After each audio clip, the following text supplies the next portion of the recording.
good afternoon, and welcome to CAN TV Cable 21. My name is Lucy Aquino, and I'm the Chief Executive Officer of Hispanocare, Inc., a program of Advocate Illinois Masonic Medical Center. And today, you're watching a live show. Please give us a call with any questions that you may have. The number is at the bottom of your screen, area code 312-738-1060. Today, for the next 25 to 30 minutes, we're going to be discussing living benefits, what you need to know most about them, and what does it mean, and how can it affect you, or how can it benefit you. Joining me today is Mr. Kurt A. Pruess, a financial advisor with All American Financial Network. Allow me, Kurt, to welcome you to the show. Thank you for being with us today. Well, thank you, Lucy. Appreciate being here today. Appreciate the opportunity to talk about living benefits. To all your viewers, much has changed in this financial arena, and one of that is living benefits. Mm-hmm. And what that means is we all know about life insurance, and typically we know life insurance that has a death benefit with it. Right. When you pass away, money goes on to a beneficiary. However, in this particular instance, living benefits is a benefit that can be used when you're alive. And so if you should have a critical, chronic, or terminal illness, benefits will be paid to you to pay for those type of conditions that occur. But Kurt, before we get into that, I do want to mention that there are some statistics out there that are really startling. And the reason that I really wanted you to come on the show and talk a little bit about living benefits is because after looking at some, not just the material for your company, but other companies out there, such as Aflac and some others that do have living benefits, they totally all work pretty much the same but yet different. However, there are many benefits to having living benefits coverage. But I know that in the United States, 77 million baby boomers, or 10,000 per day, are putting a crunch on the Social Security and Medicare benefits. And we know that 3 out of 5 Americans will have a heart attack, stroke, or cancer before the age of 65. And this is where living benefits comes in as a potential benefit for any of these programs. So this is where I need you to get into and explain what is living benefits and why is it so important. Well, you hit it right on the head, Lucy. It's alarming, the statistics that are occurring in the United States. Living benefits allows the insured to have money paid if in the event that they should have either a chronic illness.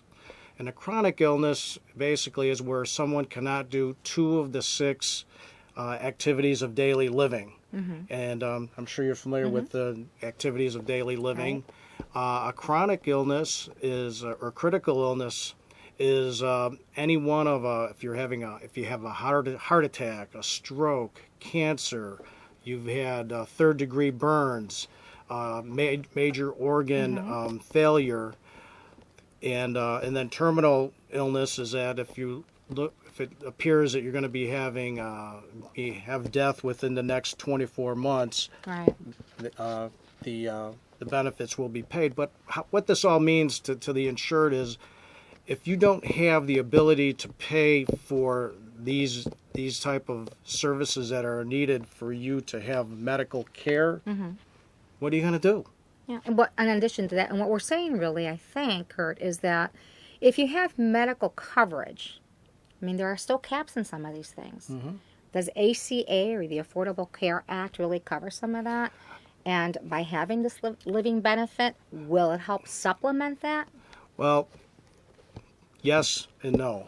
Yes and no. So good question, Lucy. The Affordable Care Act is basically for paying for medical conditions. If you go into the hospital, you need medical care. If you're going to the doctor, you need to have see the doctor for a physical, or you need to have a shot or something along that line. Preventive medicine. Or surgery, things along that line. And so the got me thinking about ADLs here. The living benefits Right. is for beyond that. When after your medical coverage is done, medical coverage doesn't pay for those type of services for nursing home care or if you need care in the home, okay? And so it's what do we do now? What do we do now? How do we pay for this? I don't have the That's okay. I don't have the money Right. to pay for Right. that. So what do I do? Most people don't have the money to pay for that Right. type of service, and what do we do? So, so basically, what we're saying that, and I want to go back a little bit to the baby boomers because right now, baby boomers' money, about 60% of them have it in stock, and they have it in stocks and bonds. They're going to potentially lose a bunch of that to taxes because taxes are paid out on these things, not before. But once they start pulling it out, taxes are being paid, and big chunks of taxes on this is being paid. But is living benefits a tax-free? Is it tax-free? If you go and you apply and you include this as another benefit to your policy, your living policy, if you're doing a living will, is this something that you can attach to that? But let's give an example. Please. Let's say that Kurt, I have a stroke and went to the hospital and they helped me, but I still cannot work and I still have deficiencies in doing my job. And my doctor says to me, Kurt, you can't work. And I happen to have a life insurance policy that has living benefits with it. So, for example, let's say that I had $1 million life insurance policy, and the doctor sends all the medical records to the insurance company. They deem it, yes, Kurt can't work. So what would happen is that the insurance company would then pay me up to 90% of my death benefit to pay for all the services that I needed because of my stroke. So let's stop right there. So your insurance company will pay 90% because it's a living benefit, which means they're going to pay out to you ahead of time, not after you pass, but before, if anything was to happen catastrophically. That's correct. You're 100% correct, Lucy. That's right. So now I have a stroke. Now God forbid. Pardon me? God forbid. God forbid, thank you.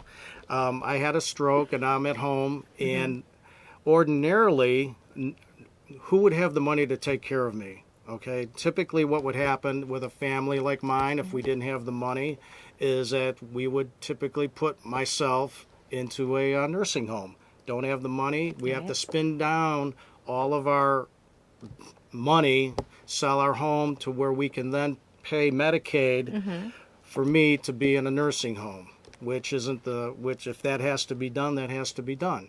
However, in this particular case, Lucy, all right, I'm going to get $900,000, Right. and this $900,000 is tax-free. Right.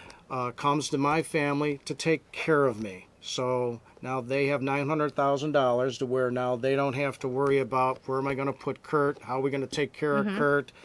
You know, the nurses are coming in to take care of him and so forth. So now they have the comfort in knowing that they have Well, they're financially sound.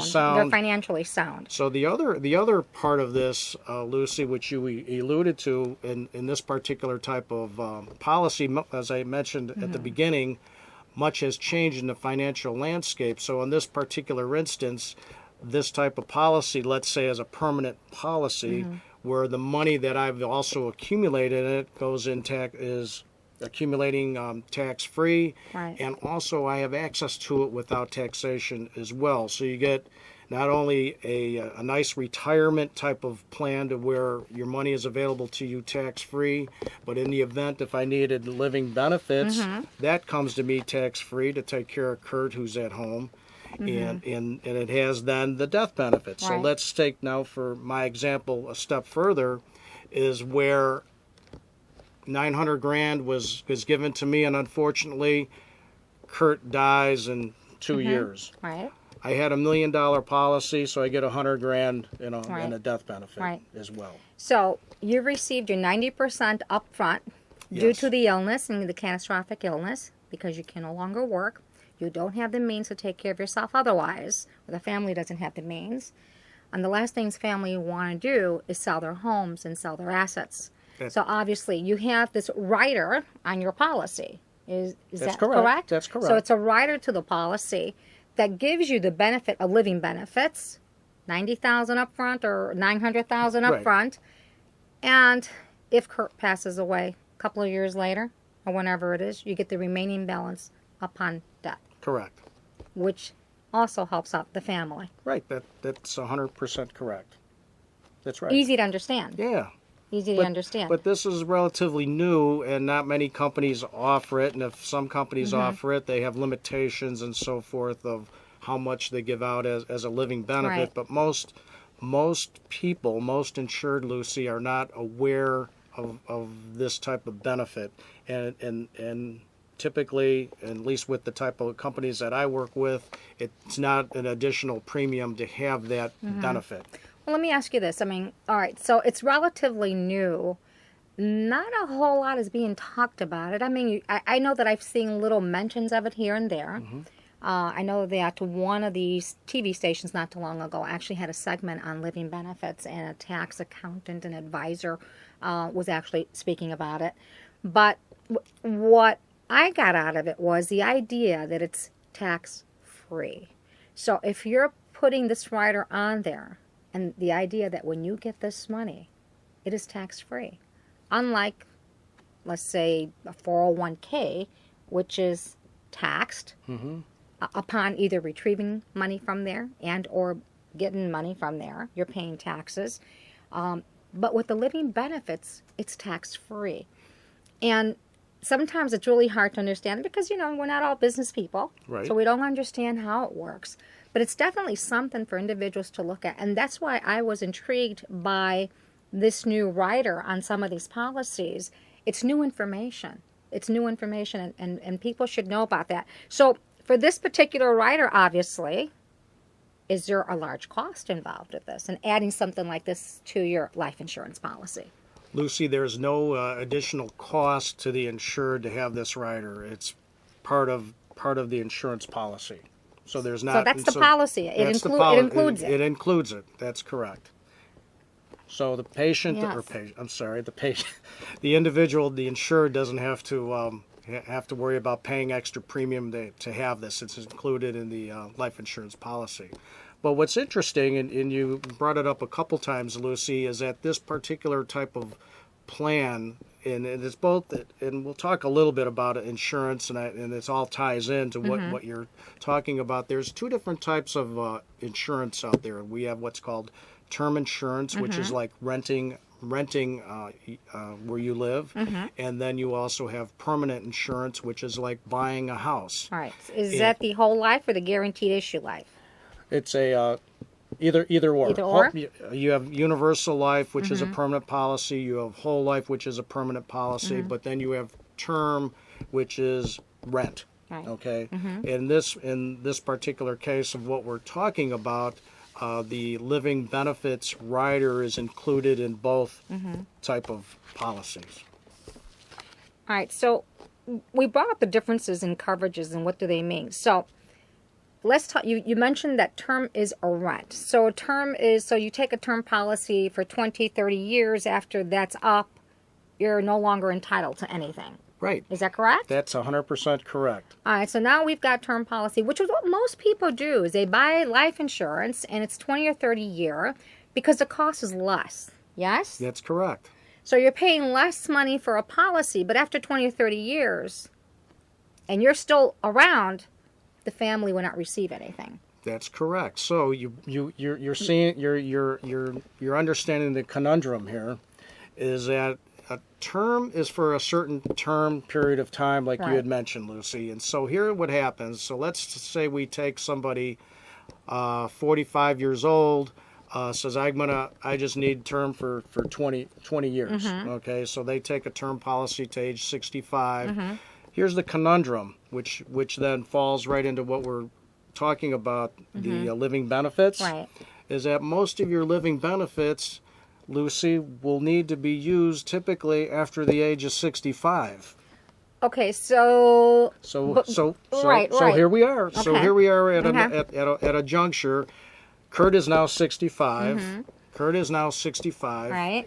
and I paid my term insurance. It's up, and all of a sudden at age 67, I have my stroke, like we talked about Uh-huh. earlier.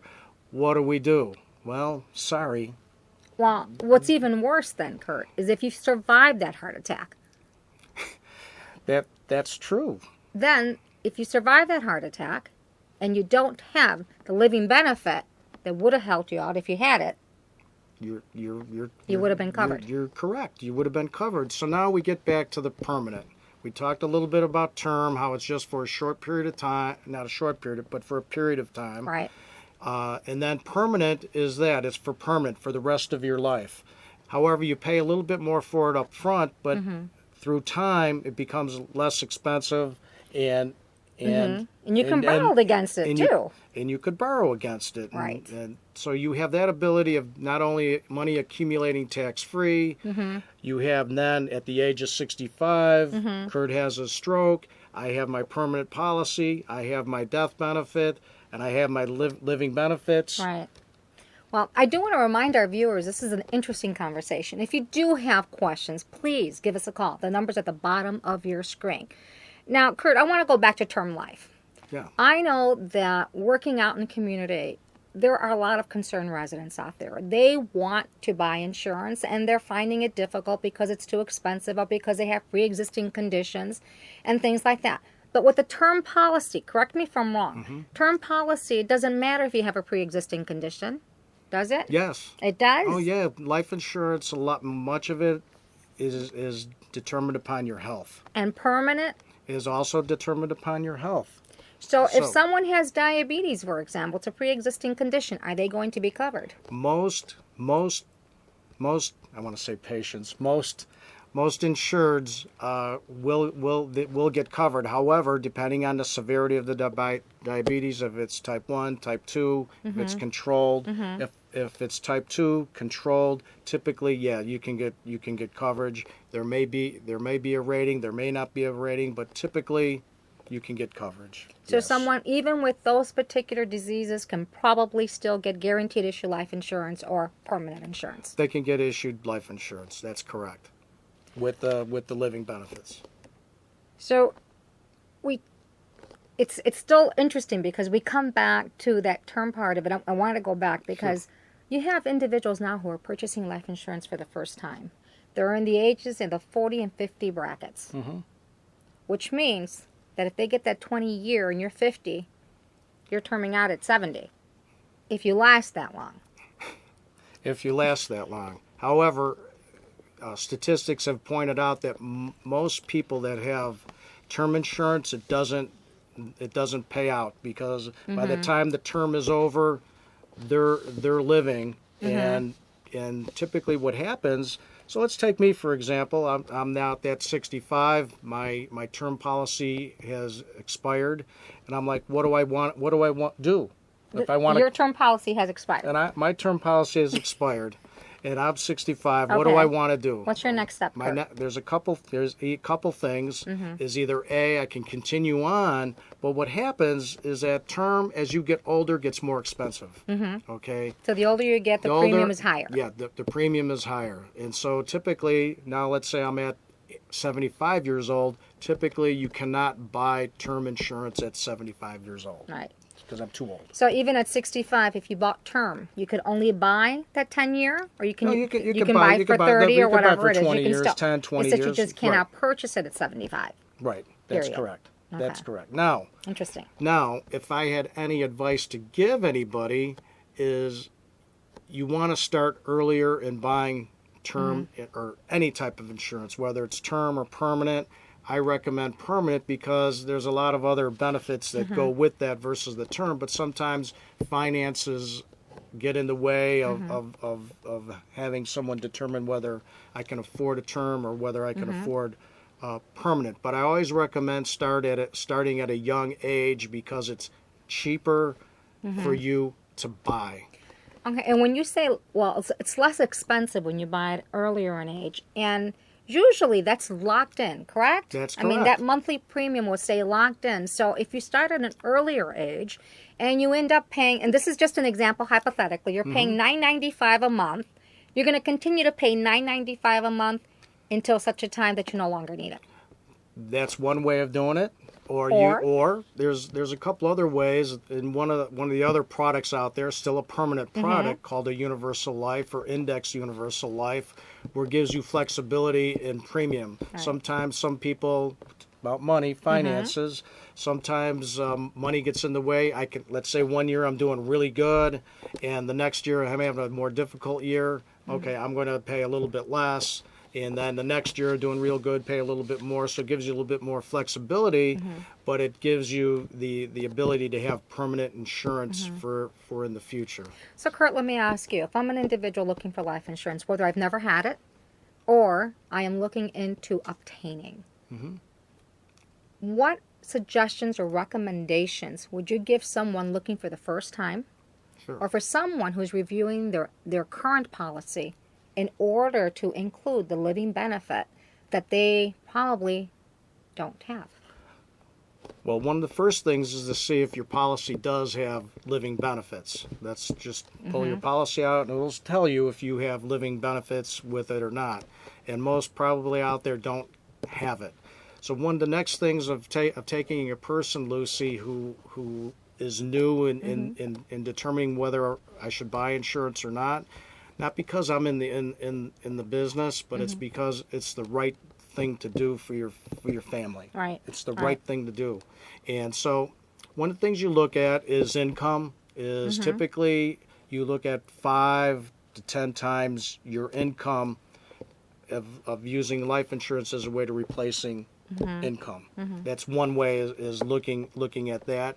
And then the other way is looking at your money, at your finances. What can I afford? Okay, some people have more means than other people, so it all depends. And so we try to structure a plan that best works for them now, and then we put together a financial plan for them to determine, help them determine what is best for them. So you're looking for that rider, and if it doesn't have it yet, you have a good policy. Is it something for them, obviously, to inquire about and to make sure it does get included? What I would do, good question, is that if you have someone that has a life insurance policy, certainly inquire with your agent or with the insurance company to find out if they now offer it or if because or it's not. relatively new, so other companies are not picking up on that. That's correct. Right. So they maybe it's been several years since they bought it and don't know about it. It's worth it's the same policy they've had for the last 30 years. That's right. So it's worth their while. Right. It's worth that person's while to check with their insurance company to see that they do have it or if they don't have it. Right. Very important. So it's always important, though, I believe, that whenever policies, whether it's life insurance or whether it's health insurance, it's always good to look at that annually and look at it before expirations are up or before time to renewal is up, so that you can make sure that you have the right coverage. It's interesting is that you find people, Lucy, who will buy a policy and they'll put it in a drawer and they'll never bring it out again. Right. Until you need it. Until you need it. And then surprised to find out that you don't have living benefits. We have a caller on the air. Caller, your question. Question is, if I had a couple of $100 and I was putting the money into a 401k versus a what was that, an index UL, over a period of 15, maybe 20 years, which one would I be better off as far as a retirement plan? I would put. Thank you, caller. There's a couple answers to this question. First of all, in a 401k, if your company is matching it, let's say 3%, 4%, I would match what the company is doing for you. There's 4 types of money that you have interest in that's important to you. You want free money, tax-free money, tax-deferred money, and taxable money. So if your employer is putting 3% in, that's free money. Take it. Do the 3%. The balance that you would have, sir, is I would then put it into an IUL. And the reason you would put it into this Index Universal Life is because the money grows without taxation, accumulates without taxation, and you can withdraw it without taxation at time of retirement, and you're not subject to the same regulations as a qualified plan, which is a 401k, where you get penalized at 59 and a half if you take it out beforehand, or if you want to leave it in there till 70 and a half, and then you don't need it, but you still get penalized. So you're better off looking at an IUL to put your money, because the money is growing tax-free and available to you without taxation. And I hope, caller, that we answered your question. If not, please give us a call back, and we'll try to answer that for you. Meanwhile, I would like to share with you that if you do have questions that we obviously cannot get to on the air today, please feel free to give Kurt a call. You can reach Kurt at area code 630-853-4172 or Kruess at aafn.biz, and that's B as in boy. Or if you're Spanish speaking or have Spanish speaking family members who like to speak to someone who speaks Spanish, they can call Christian at is a Medicare specialist as well, and they can reach him at area code 773-575-4400 or email him at seniораssistancecenter@gmail.com. He's Spanish speaking. We also know, as you started mentioning, with where some of these tax-free dollars, where they're coming from, and obviously the employer match as well. Now we do know that 401ks actually have all these hidden fees that most people don't know about. That's correct, Lucy. Very, very good. Many people only know about when the representative comes to the company, signs up the 401k with you. They tell you how great everything is, what kind of funds do you want to be invested in. This is what their history is. They don't tell you the rest of the story, where we talked a little earlier about the fees, the 10% penalty if you take your money out before 59 and a half. Or what they call, then at 70 and a half, is called RMD. You might hear that phrase, which is required minimum distribution, is where by the government says, you don't start taking money out at 70 and a half, we're going to take it for you. And then if you should then leave the money to your heirs, the government takes their 40 to 50% as well. Which is also taxed. Which is taxed. Right. Exactly. So it's really important to look at your policies, and as it relates to your health and your well-being later on in life, living benefits is something you might want to consider. Definitely look into it. It is something that I've learned that I did not know before, and I'm definitely going to look into it. I'm definitely going to make sure that rider's in my policy, that's for sure. But double check it. Follow up on it. It's important to you and to your families. Double check it for your own sake. And if you get sick or you have a debilitating illness, how long will your bank account last? Something really important for you to think about. If you already have these policies, double check to see if they have that rider on that for living benefits. Kurt, our time here goes by so quickly. Sure does, It always Lucy. goes by Thank so you very quickly. much. But I appreciate you coming on the show, and in this short period of time, just trying to share a little tidbit of what's really happening out there.